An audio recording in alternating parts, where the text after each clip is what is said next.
Dans une société belge encore traumatisée par les attaques terroristes de Paris et de Bruxelles, les questions liées au communautarisme et à l'islamisme font régulièrement les choux gras de la presse et suscitent des débats enflammés.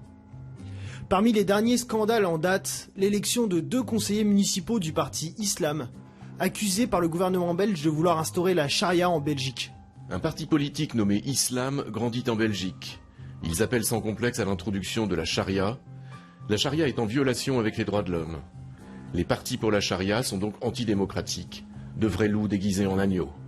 Ne pesant pour l'heure pas beaucoup sur la scène politique belge, le parti ne cache pas pourtant sa parenté avec l'islam politique, mais les dirigeants du parti nient tout projet antidémocratique. Nous sommes dans le cadre de la Constitution et des lois du peuple belge.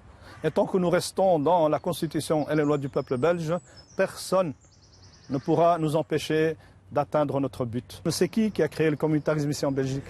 C'est pas ceux qui ont coupé la Belgique en deux?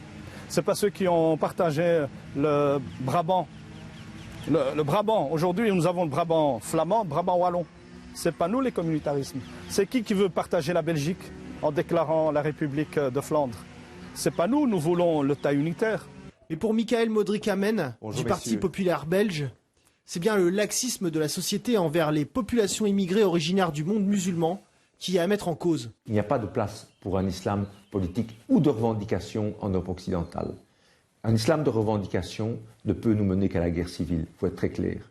Et donc avec des réactions tout à fait légitimes des populations et des États qui sont de se dire si ces gens viennent avec des revendications qui nous sont inacceptables, eh bien nous voulons qu'ils partent. Selon une étude publiée en novembre dernier, 18% de la population belge sera musulmane d'ici 2050. Ancien policier d'origine algérienne, Hamid Benichou a fait de la lutte contre le communautarisme le combat de sa vie.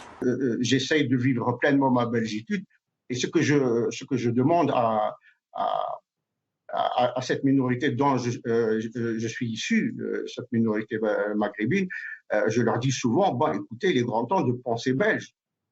Donc cela ne veut pas dire qu'on perd tous nos repères que nous avons hérités, non, pas du tout, mais penser belge, donc respecter les lois et valeurs, respecter le pays sécularisé, respecter tout cet environnement. Et même si on est de citoyens de confession musulmane, et moi je peux le dire honnêtement, je suis aussi pratiquant, rien ne m'empêche de vivre toute cette multitude diverse qui est en moi, sans que l'une piétine l'autre. Un vivre ensemble auquel les autorités belges croient encore, mais qui semble mis à mal par des fractures de plus en plus importantes au sein de la société belge.